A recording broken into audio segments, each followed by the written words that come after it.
저는 사진관을 운영하는 부모님 밑에서 세 자매 중에 둘째로 자랐습니다.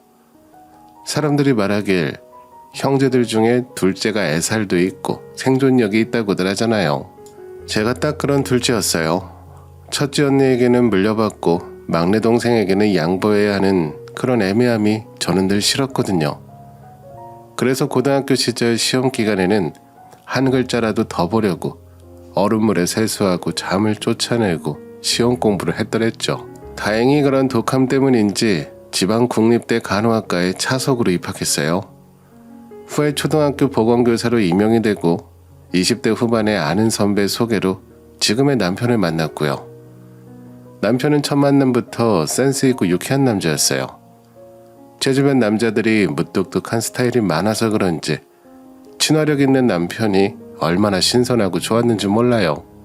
남편은 저보다 2살 연상으로 중소기업에 막 입사한 상태였는데 대기업 하청업체라서 웬만한 회사들보다 봉급도 높고 복지가 괜찮더라고요.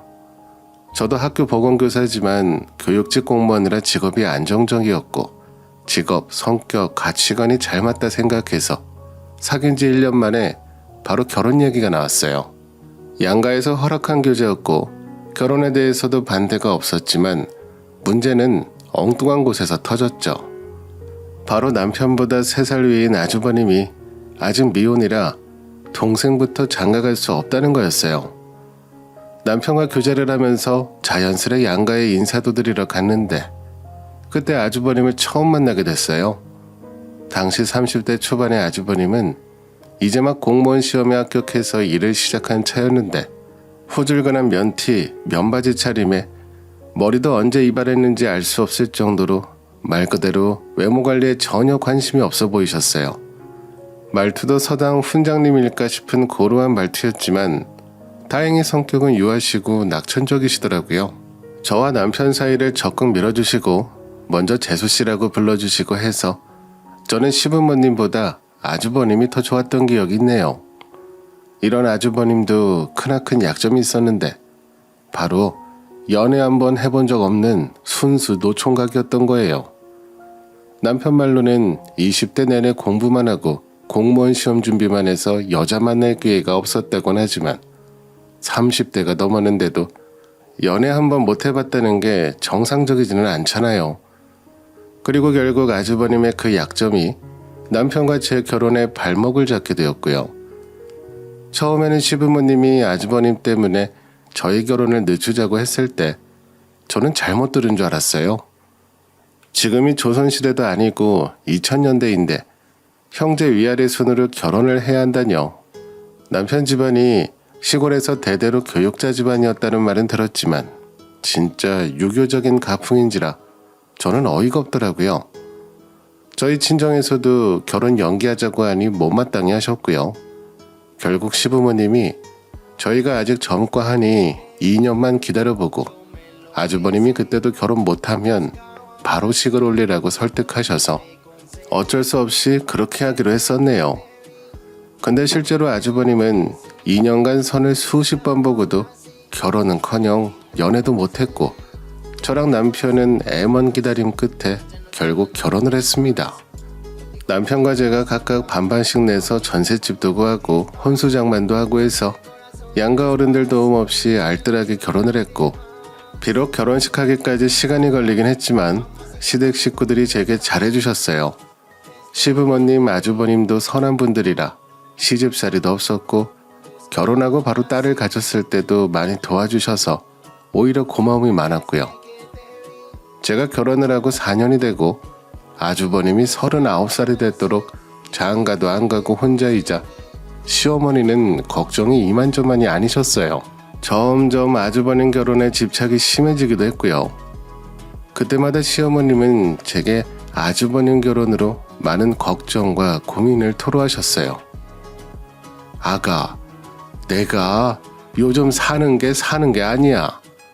우리 첫째가 어디가 모자란 것도 아니고 직장도 공무원에 외모도 번듯한데 저렇게 혼자라는 게 말이 된다고 생각하니?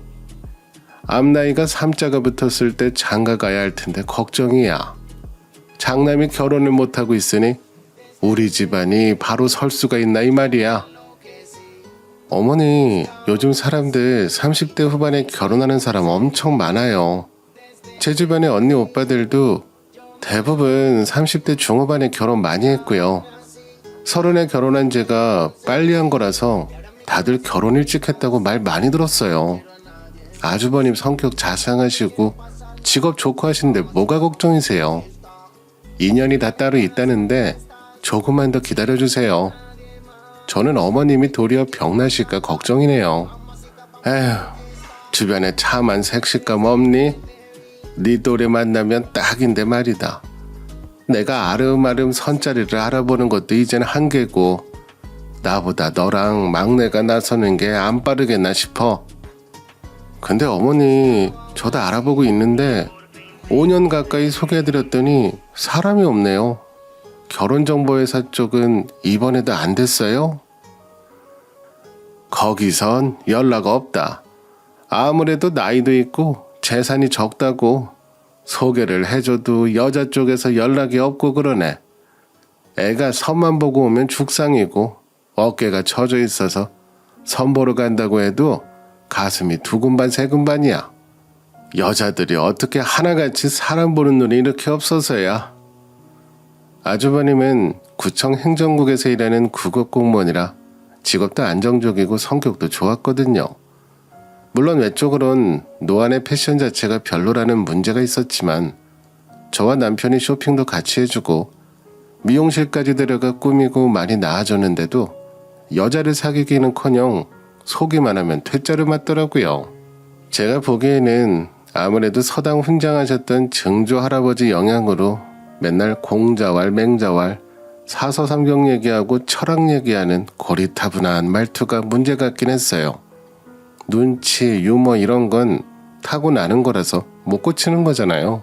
외모도 아저씨인데 대화까지 해보면 할아버지 같아서 맞선 상대녀들이 학을 떼고 도망치는 느낌이었고요.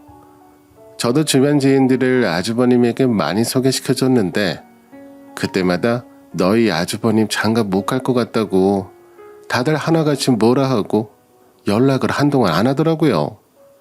5년간 그랬더니 이제 주위 여자 지인들 사이에 소문이 나서 저희 아주버님 얘기만 나와도 거절하는 사람들이 생겨버렸지 뭐예요.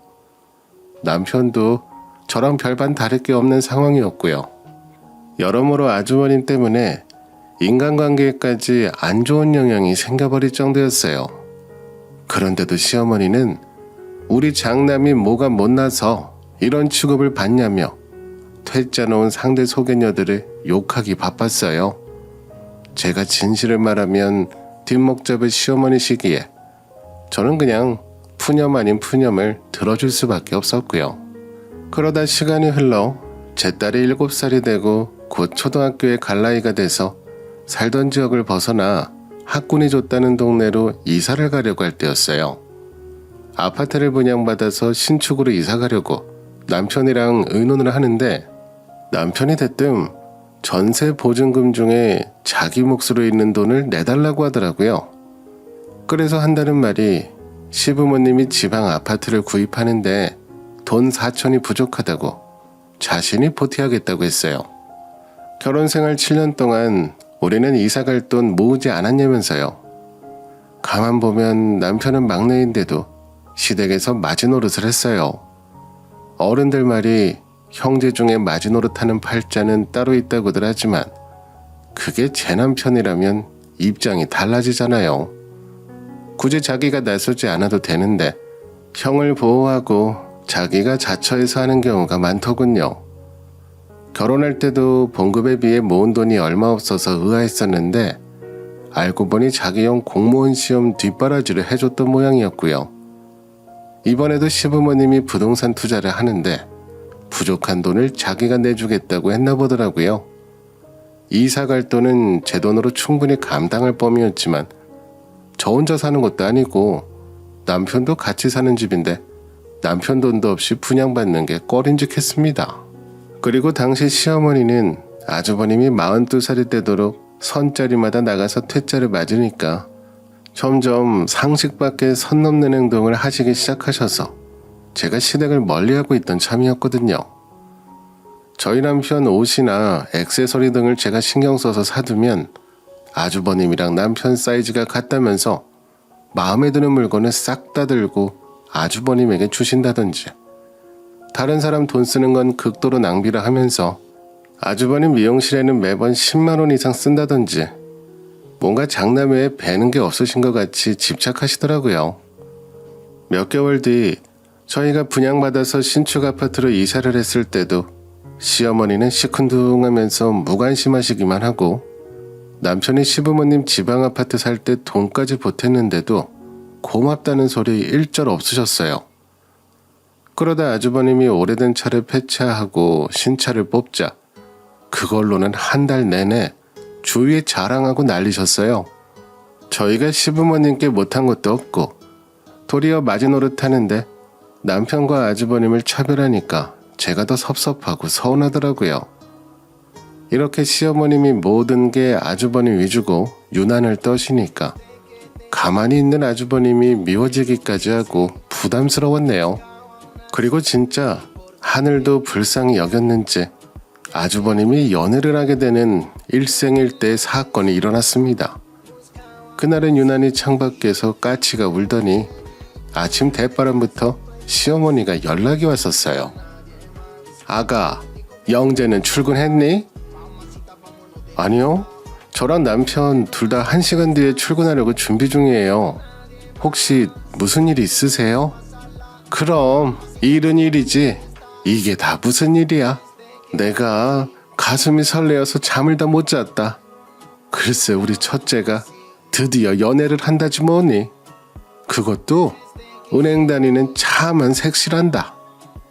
아주버님이 연애라고요? 너무 잘됐다. 아니 언제 어떻게 만나셨대요? 아무래도 첫 연애다 보니 다른 사람들한테 말을 아꼈나 보더라고. 구청 직원 중에 자기 처제가 30대 후반인데 은행 다니고 야무지다면서 만나보겠냐고 해서 만났대. 막상 만났더니 얼굴도 예쁘고 동안인 게 딱 자기 이상형이었다잖아. 그리고 다른 것보다 그 아가씨도 어릴 적부터 서예도 배우고 천자문도 공부해서 말이 통하더래. 이게 꿈이야 생시야. 어머니, 그분이 아주버님이랑 천생연분인가 봐요. 어쩜 그런 분을 마침 만났대요? 그러니까 말이다. 직업에 외모에 성격의 나이에 다 알맞게 하늘이 연분을 보내줬나 싶더라니까. 어쩐지 첫째가 주말마다 어디를 계속 나가더니 데이트하러 나갔나 보더라고. 42살 되도록 연애 한 번 못하고 저래서 내 가슴이 미어졌었는데 이렇게 좋은 인연 만나려고 그렇게 애를 먹었나 봐. 그럼 만난 지는 얼마나 됐다고 하세요? 물론 결혼을 전제로 사귀시는 거죠? 당연히 결혼 생각하고 만나지. 벌써부터 둘이 이것저것 얘기하고 있나 보더라. 암튼 어젯밤에 얘기 듣고 얼마나 기쁘고 행복하던지 아침 되자마자 알려주고 싶어서 전화했어.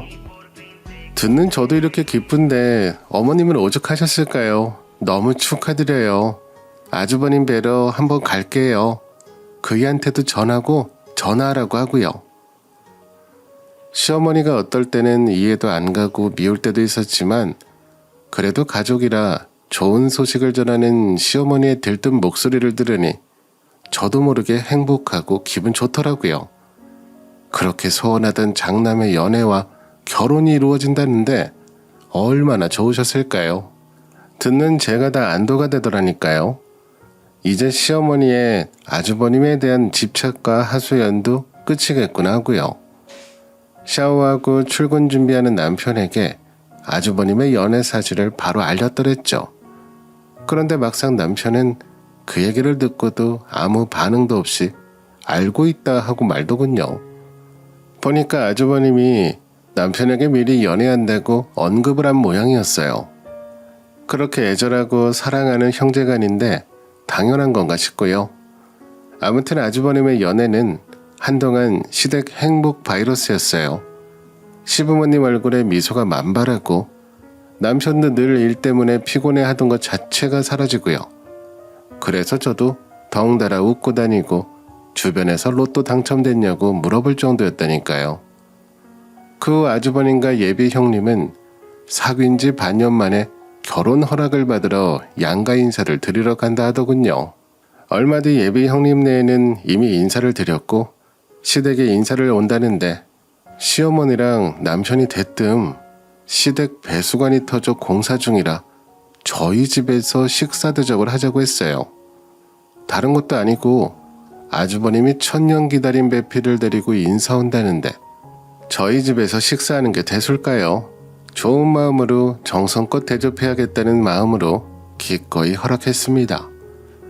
일주일 전부터 시어머니랑 유난스레 음식 장만하고 준비를 많이 했어요. 그리고 당일 저희 집에 예비 형님분이 오셨는데 참 여성스럽고 안정감이 있는 분이더라고요. 예의도 바르셔서 인사 온다고 선물도 바리바리 들고 오시고 음식 차리는데도 도와주셨어요. 식사를 마치고 어머님이 예비 형님을 지그시 바라보며 그러시더라고요. 식사는 괜찮았어요? 그러자 예비 형님은 식사 너무 맛있었어요, 어머님. 말씀 편하게 해주세요. 신축 아파트라고 하더니 주변 환경도 그렇고 집이 깔끔하고 인테리어 너무 멋지네요. 그러자 어머님이 활짝 웃으시며 그럼 요즘 광주에서 뜨는 동네잖아요. 교육 환경도 좋고 집들도 다 잘 지어놔서 누구나 살고 싶어하는 동네라 하더라고요. 여기 살면 교통부터 편의시설까지 없는 게 없어서 편하고 좋아요. 그럼 여기는 언제 이사 오셨어요? 신축이라 얼마 안 되셨을 것 같은데요. 이제 1년 정도 됐어요. 집이 깨끗한 편이죠. 베란다도 확장하고 인테리어에 신경 많이 썼어요. 안 그래도 거실이 많이 넓어 보인다 생각했는데 그렇게 다 하신 거구나. 생각했던 것보다 모던하고 신식이라서 놀랐어요. 마음에 든다니 내가 다 기분이 좋네요. 우리 집 식구가 되면 자주 볼 테니 놀러와요. 신혼집 준비도 해야 하니까 인테리어 관련해서 묻고 싶으면 언제든 하고요. 예비 형님이 식사를 하고 시댁 가족들이랑 얘기를 나누는데 집이 깔끔하고 좋다는 소리에 시어머니가 자기 집인 것처럼 저희 아파트를 자랑하기 시작하시더라고요. 예전에 저에게 물어봤던 아파트에 대한 장점이나 정보를 언제 어떻게 다 외우셨는지 그냥 예비 형님 앞에서 줄줄이 읊으시더라고요. 그리고 무엇보다 말투까지 존대하고 예의를 다하는 시어머니 모습 보면서 너무 기가 막혔어요. 저한테는 첫날 인사 왔을 때부터 반말하시고 그렇게 자상하게 하시지는 않았거든요. 평소 같았으면 저도 대화를 주도하고 나섰을 텐데 시어머니 시아버지 두 분 다 예비 형님에게 애쓰는 게 눈에 보여서 잠자코 앉아 있었죠. 시어머니는 엄청 긴장하셨는지 손바닥이 허옇게 될 정도로 손을 꽉 쥐고 앉아 계셨어요. 그 모습이 얼마나 간절한지 진짜 아주버님을 장가 보내고 싶은 마음이 진심이구나 새삼 깨달았네요. 양가 인사를 드리고 나서 서로가 마음에 들었는지 오래되지 않아 상견례 겸 약혼을 한다고 하더라고요. 요즘 누가 약혼을 하나 했지만 여자분 집안에서 원한다고 했나봐요. 예비 형님 아버지가 알고 보니 시의원을 하는 분이고 집안 자체가 돈이 많은 집안인가 보더군요. 그래서인지 저희 시부모님과 아주버님은 결혼 관련 하나부터 10까지 예비 사돈댁에 맞춰주기 바빴고요. 당시 새학기에 학교 일이 바빠서 남편을 통해 시댁 일을 듣고 있었는데 약혼식 날짜가 가까워지자 시어머니에게 연락이 왔어요. 시내에서 유명한 한정식 집에서 상견례를 하는데 저보고는 오지 말라고 하시더라고요. 동생이 먼저 결혼한 게 자랑도 아니고 아주버님 이미지 안 좋게 할 이유가 없다면서요. 양가 직계만 참석하기로 했으니 저는 오지 말고 제 남편만 상견례에 오라고요. 처음에는 나는 가족도 아닌가 싶은 마음과 제가 아주버님 이미지를 망치는 사람인가 싶어 시어머님 말에 기분이 썩 좋지 않았는데 생각해보니 저도 일이 바쁘고 나까지 나설 필요가 있나 싶어 알았다고 했죠. 그렇게 양가 상견례까지 한 방에 끝내고 남편에게 전해 듣기로는 양가 분위기가 너무 좋았고 이대로 결혼까지 무난히 갈 것 같다고 하더라고요. 결혼 관련 집, 혼수 등 모든 이야기가 잘 진행되고 있다니 다행이다 싶었어요. 결혼 준비하면서 안 맞아 헤어지는 커플도 많았으니까요. 그러면서 남편은 상견례 후 부쩍 시댁에 자주 드나들더군요. 시댁에 무슨 일이 생겼나 싶어 물어보면 시댁 배관 공사가 차질이 생겨서 그렇다면서 공사가 오래 걸릴 것 같다고 저한테 시댁에 가지 말라는 식으로 말을 했어요.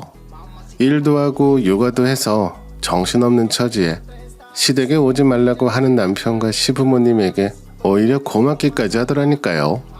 아주버님과 예비 형님이 결혼을 하면 아마도 시댁에서 같이 신접살림을 차릴 확률이 높으니까 결혼 전에 배관 공사를 확실하게 하려나 보다 싶었어요. 그런데 어느 날 학교 일이 끝나고 딸아이를 어린이집에서 하원시키고 집에 왔는데 살면서 가장 까무러칠 만한 일이 벌어져 있는 게 아니겠어요? 저희 집은 아파트 11층인데 엘리베이터를 내리자마자 짐덩어리들이 군데군데 보이고 급기야 집 현관문까지 버젓이 열려 있더라고요. 저는 진짜 처음에 집에 도둑이 들었나 했어요. 저희 세 식구만 사는 집에 누가 올 일도 없는데 이 난리가 벌어졌으니 놀랄 수밖에요. 너무 놀라 덜덜거리는 다리를 추스르고 딸아이와 집에 들어서자 거실 소파에 앉아 여유롭게 커피를 마시는 시부모님이 보였습니다. 그래, 퇴근하고 오니? 우리 손녀 어린이집 잘 다녀왔어? 아버님, 어머님, 이게 무슨 일이에요? 왜 두 분이 저희 집에 계세요? 시댁에 무슨 일 있어요? 연락도 없이 갑자기 이렇게 와 계시고 그리고 이 짐들은 다 뭐예요? 무슨 일이라니? 둘째가 얘기 안 했니? 손 없는 날이라고 오늘 짐 옮긴다고 얘기했는데. 짐을 옮긴다뇨? 무슨 짐이요? 그냥 짐이라고 하기엔 엘리베이터 앞에부터 거실까지 가구부터 이것저것 너무 많은데요? 거의 이사 수준의 짐들인데? 맞아. 이사한 거야. 안방에도 이불이랑 짐 넣어놨다. 아참, 너희 시아버지 허리 안 좋아서 침대 써야 하는 거 알지? 안방은 우리 둘이 쓸 거니까 옆에 방으로 너희 짐 옮기려. 나는 오늘 이사하면 안방 짐은 다 빼놓을 줄 알았는데 그대로더라. 우리 아들이 정말 말 안 했어? 시부모님 말에 놀라 안방에 뛰어들어갔더니 침대에 침구류부터 여러 가지 짐들이 올려져 있더라고요. 마치 갑작스런 사고를 당한 것 같이 숨이 턱 막혀왔어요. 제가 놀라서 터덜터덜 거실로 왔더니 시부모님은 뭘 그리 놀라냐면서 밥이나 차려 먹자고 팔자 좋은 소리를 해댔고요. 근데 무슨 일 때문에 이렇게 짐까지 저희 집에 들고 오셨어요? 배관 공사하는 게 오래 걸린다더니 짐을 옮겨야 할 정도인 거예요? 아무리 그래도 갑자기 불쑥 짐을 들고 오시면 어떻게 해요? 배관 공사라니 너희랑 같이 살려고 왔잖아. 몇 달 전부터 둘째랑 상의 끝에 결정한 거야. 너희랑 우리랑 합가하기로 했어. 네? 합가라니요? 누가 누구랑 합가한다는 말씀이세요? 저는 듣지도 못했고 그이랑 상의한 적도 없어요. 시댁집 멀쩡히 두고 무슨 말이세요? 그 집은 첫째 장가 가면 신혼집으로 주고 우리는 지방에 사둔 아파트에 들어갈 거야. 아직 그 아파트에 세입자 나가려면 1년 정도 기간이 남았으니 너희 집에 같이 살려고 온 거고. 아주버님하고 형님 둘 다 능력 없는 분들 아니고 새로 신혼집 구하시면 되잖아요. 왜 시댁집을 주시려고 하세요? 모아놓은 돈도 있고 예비사돈께서 능력도 좋으시다면서요. 너도 생각 좀 해보렴. 우리 첫째 나이가 42살인데 집도 안 해간다는 게 말이 되니? 아무리 시대가 변했다고 해도 남자가 집 해가는 건 당연한 거야. 그리고 있는 집일수록 더 무서운 법이다. 우리 장남 기죽일 순 없지 않니? 너희 부부는 애도 낳았고 신혼도 끝났는데 우리랑 살아도 되는 거 아니니? 우리 장남도 오붓하게 신혼생활 즐겨야지. 네가 양보 좀 하렴. 가족끼리 서로 도우며 살아야지. 말 맞다나 내가 우리 손주 봐주고 집안일도 같이 하면 너도 좋지 않니? 시어머니는 가족끼리 돕고 살자며 사람 좋은 웃음을 보이시더라고요. 저한테는 말 그대로 청청병력 같은 통보에 불과했는데 말이죠. 배관공사 때문에 저희 집에 짐을 둔다고 해도 싫다고 할 판에 1년간 합가라뇨. 그것도 아주버님 신혼집으로 내주겠다고 저희 집으로 시댁짐 들고 왔다는 게 어이가 없어서 머리가 너무 복잡하고 정신이 나갈 것 같은 겁니다. 그때 마침 남편이 퇴근을 하고 들어오더라고요. 딸이랑 시부모님 앞에서는 감정을 꾹 눌러 참았는데 남편 얼굴을 보니 화가 올라와서 안 되겠더라고요. 남편 멱살을 잡고 안방으로 들어가 따져 물었습니다. 이게 다 무슨 상황이야? 내가 내 집에 대한 이야기를 모른다는 게 말이 돼? 시부모님 말로는 몇 달 전부터 상의해서 결정된 합가라는데 왜 나한텐 말 안 했어? 왜 당신 가족들끼리만 상의하고 일 처리하고 나를 등신 만들어? 얘기하려고 했어. 일이 바빠서 이사가 오늘인지 몰랐고 당신도 우리 회사 구조조정 있는 거 정신없는 거 알잖아. 핑계 없는 무덤 없다고.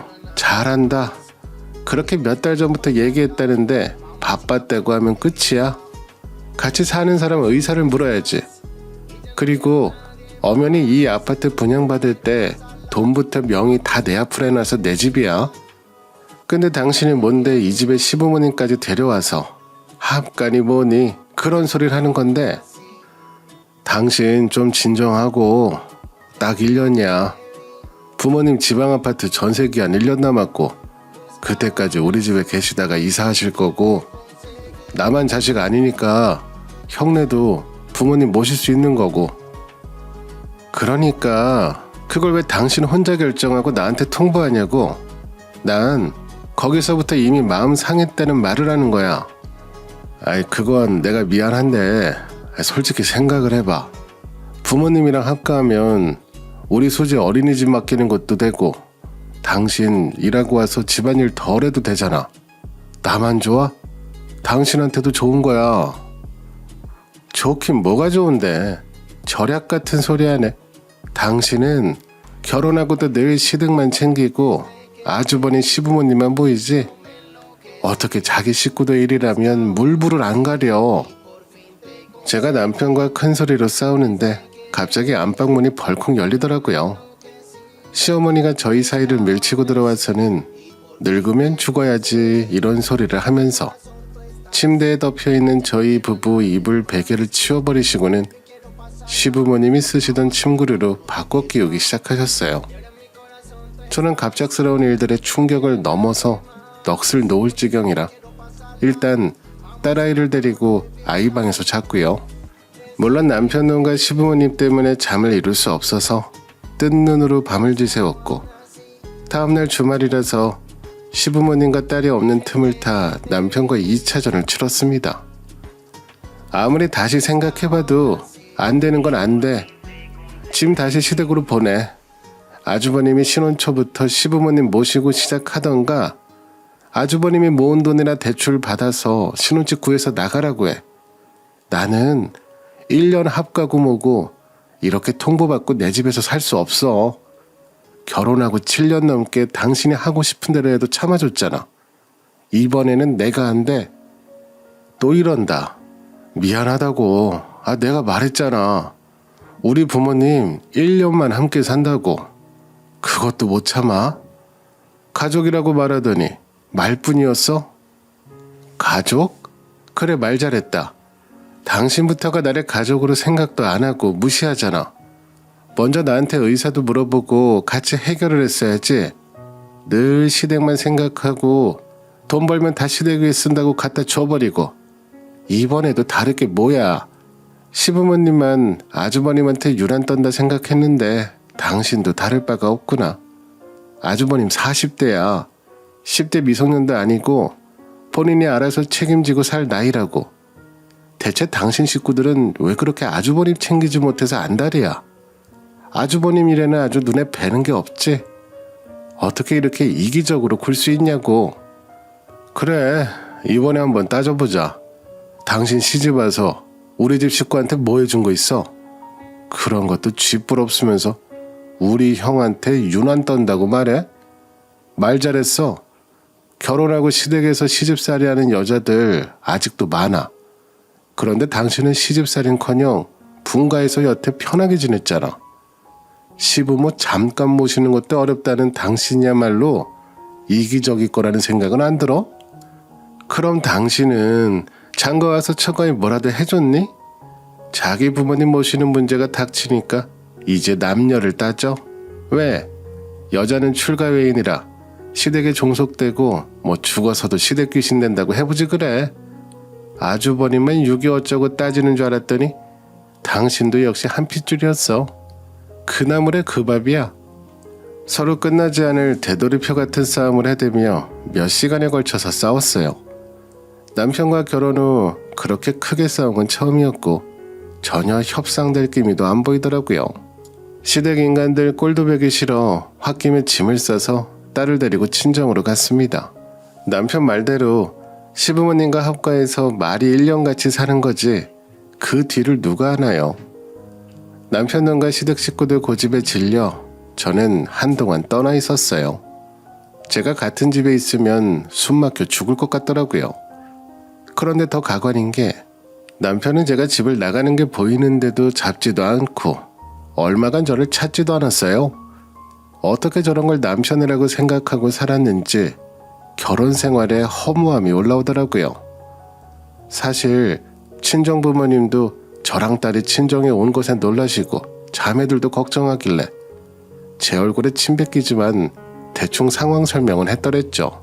평소 남편이 처가 일에 무심하고 자기 집안일에 열성적인 걸 알고 있던 친정 식구들은 놀라지도 않더라고요. 제 얘기를 듣고 첫째 언니가 너희 아주버님이 이 모든 일의 원흉이니 한번 얘기해보는 게 어떻겠냐고 넌지시 말해줬어요. 그래서 많은 고민 끝에 아주버님에게 연락을 했고요. 그랬더니 공사 중인 시댁집에 있다면서 저보고 오라고 하시더군요. 사실 시댁 가는 길이 천근만근같이 힘들고 싫었지만 언제까지 친정에 있을 수는 없고 넋을 놓고 있을 수는 없는 노릇이었어요.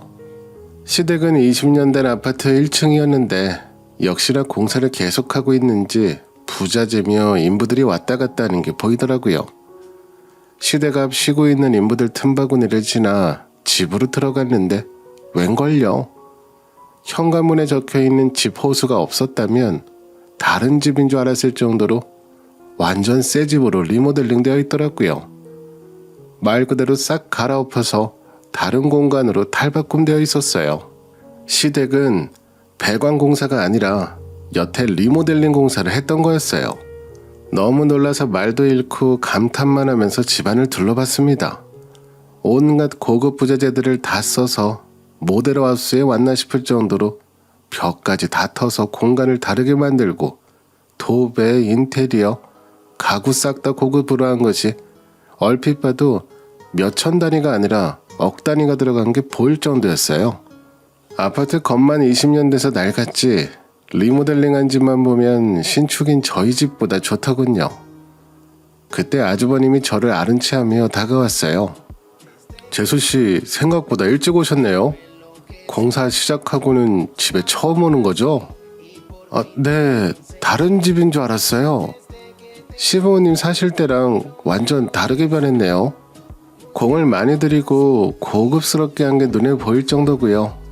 아직 마무리가 안 됐나요? 아마 2주 내 인테리어까지는 마무리될 것 같아요. 결혼하기 전에 여유 있게 마무리해야죠. 제가 봤던 리모델링 집 중엔 최고인 것 같아요. 너무 멋지게 잘하셨다. 업체 끼고 공사하신 거예요? 디자인 도움은 받았지만 예비 신부가 인테리어나 집에 관심이 많아서 의견을 적극적으로 많이 냈어요. 어쩐지 전에 저희 집에 인사 처음 왔을 때도 집 관련해서 이것저것 많이 물어봤거든요. 신혼집 공사하느라 더 그러셨겠다. 돈도 장난 아니게 들었겠는데요. 능력 좋으시네요, 아주버님. 에이, 제가 뭐 한 게 있나요? 부모님이 저 결혼한다고 지방 아파트 그 25평짜리 팔아서 리모델링 공사해주신 덕분이죠. 동생이랑 부모님이 돈 모아서 산 집이라 애착이 컸는데 제 결혼 앞에는 선뜻 해주시더라고요. 너무 고맙죠. 아, 맞다. 재수씨도 고마워요. 저희 부모님 이야기 들었어요. 쉽지 않은 일인데 평생 갚으며 살겠습니다. 아주버님 얘기를 듣자마자 온몸에 소름이 돋았어요. 등골과 머리가 오싹한 게 저에게 1년만 시부모님이랑 합가하면 살면 된다고 구라를 치던 남편놈과 시부모님 뻔뻔한 낯짝이 떠올랐고요. 결국에는 아주버님 결혼시키려고 시댁 식구들이 편먹고 저를 등신 취급한 거였어요. 어쩐지 합가 1년만 한다고 했을 때 촉이 구리더라니 역시나 이런 말도 안 되는 뒷얘기가 숨겨져 있던 거예요. 근데 재수씨, 어제 갑자기 연락해서 놀랐어요. 집에 무슨 일 있는 거 아니죠? 좋은 일은 아니라서 말하기가 쉽진 않네요. 일단 한 가지만 물어볼게요. 시부모님 저희 집에 합가하시는 거 평생 저희랑 사시러 들어오신 거죠? 그러자 아주버님은 활짝 웃으며 당연하죠, 재수씨. 부모님도 손주 얼굴 매일 보고 싶다고 하신 것도 있지만 동생이 더 적극적으로 합가해서 모시고 산다고 한걸요. 물론 제 예비 신부가 시어른 못 모시고 산다고 얘기를 해서 더 빠르게 얘기가 나온 거지만요. 재수씨가 워낙 우리 부모님들이랑 연대가 두텁고 해서 부모님도 동생네 사시는 게 더 좋다고 하셨고요. 그런데 그건 왜요? 그 말을 듣자 머리를 누가 땡 하고 치는 기분이었어요. 말 그대로 남편과 시부모님은 제가 결국 제 풀에 죽어서 같이 살자는 말이 나올 거라 예상하고 합가를 해버린 거였어요. 아주버님의 결혼을 위해 자신들이 그렇게 귀하게 여기던 지방 아파트까지 팔아 몇 억이나 되는 돈을 신혼집 리모델링 공사와 인테리어에 쓰다니요. 그러면서 저에게는 1년만 합가라고 거짓말로 속이고 다루려고 하는 모습에서 오만정이 떨어졌습니다. 이 정도면 제가 생각하는 모든 선을 넘어버리는 처사였고요. 저는 그 길로 저희 아파트에 돌아가 시어머니께 왜 거짓말하시고 합가했냐고 따졌어요.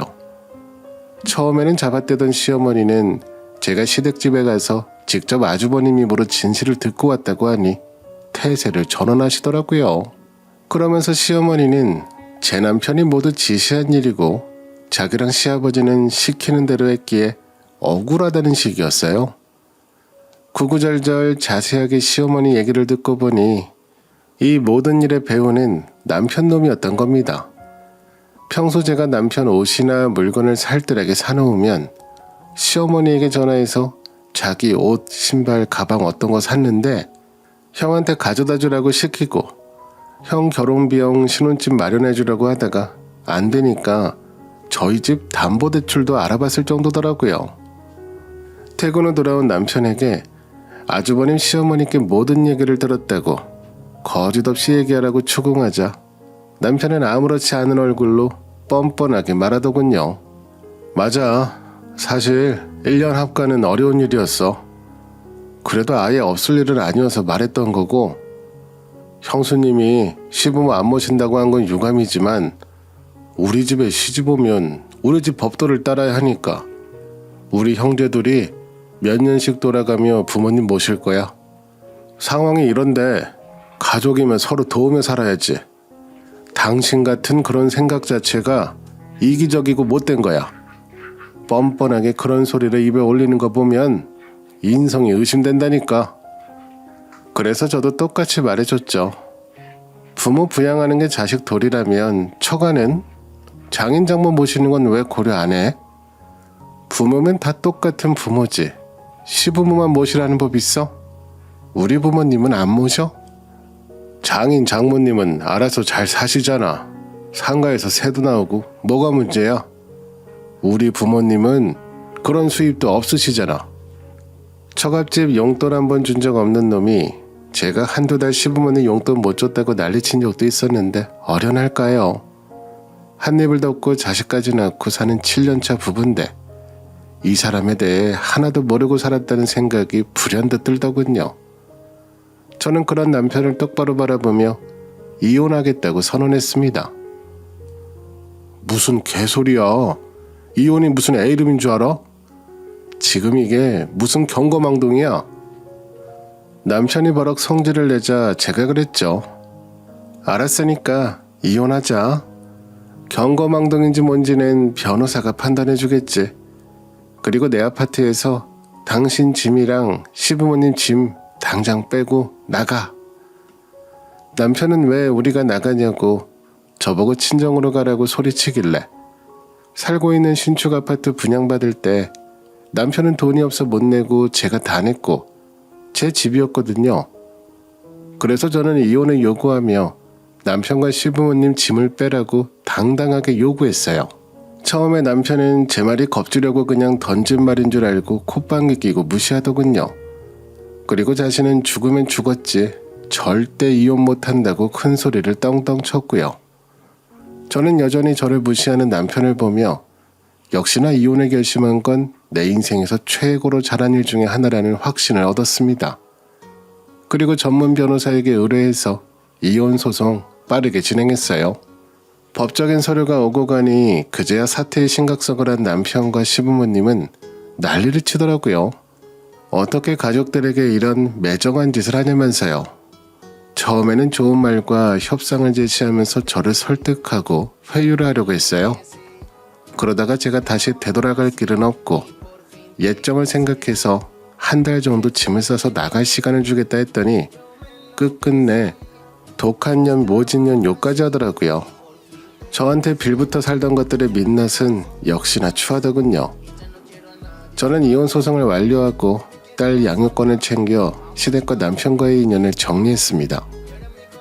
남편과 시부모가 전고에 살던 신축 아파트는 아예 부동산에 매물로 내놨고 저와 딸이 지낼 집은 새로 구해서 나갔어요. 자기들이 집에 안 나가고 버티면 제가 어떻게 못할 줄 알고 머리를 썼나 본데 계시했던 한 달이 정확히 지나가고 새 집주인과 부동산업자가 개념 없는 시댁 식구도 얘기 듣고 반신반의했는데 진짜였다면서 남편 시부모 짐을 강제로 버려버렸다고 하네요. 그제야 남편과 시부모는 그 짐들을 들고 리모델링된 시댁집에 들어갔다고 하더라고요. 문제는 거기서 그치지 않았어요. 결혼을 앞두고 단금에 빠져있던 예비 형님이 이 모든 사실을 알게 되었고 파혼을 선언했다고 해요. 그 때문에 아주버님은 한동안 방 밖으로 나오지도 않고 울기만 하는 우울증이 왔다고 하고요. 저도 전 남편의 일들이라 알고 싶지 않은 근황이었지만 전 남편이 제가 일하는 학교 앞에 찾아와 다시 돌아오라고 난리를 쳐서 알게 됐어요. 돌이켜보면 시부모님은 멀쩡한 집만 억대 들여서 리모델링을 하고 호래비가 된 두 아들과 공사장급만 안게 된 상황이 됐죠. 어차피 저를 가족으로 생각 않고 이용해 먹으려 했던 사람들이라서 동정하거나 안타까운 마음은 없네요. 저는 다행히 더 좋은 조건의 학교로 직장을 옮겨 보건교사 생활을 하고 있고 딸아이도 초등학교에 입학해서 무탈하게 잘 지내고 있답니다. 여러분, 저는 비록 사람 보는 눈이 없고 순진했기에 이런 사람들을 가족이라 생각하고 희생하고 살았지만 교제를 하거나 결혼 준비를 하면서 뭔가 쎄한 느낌이 들거나 촉이 온다면 절대 무시하지 말고 잘 지켜보세요. 절대 늦는다는 건 없기에 식장에서라도 정리할 수 있으면 꼭 하시고요. 사람들이 말하는 결혼은 복불복이라는 말은 저는 이제야 깨달은 것 같네요. 제 얘기를 들어주신 분들은 평안하고 사랑 가득한 가정이시길 기원합니다. 감사하고 건강하세요.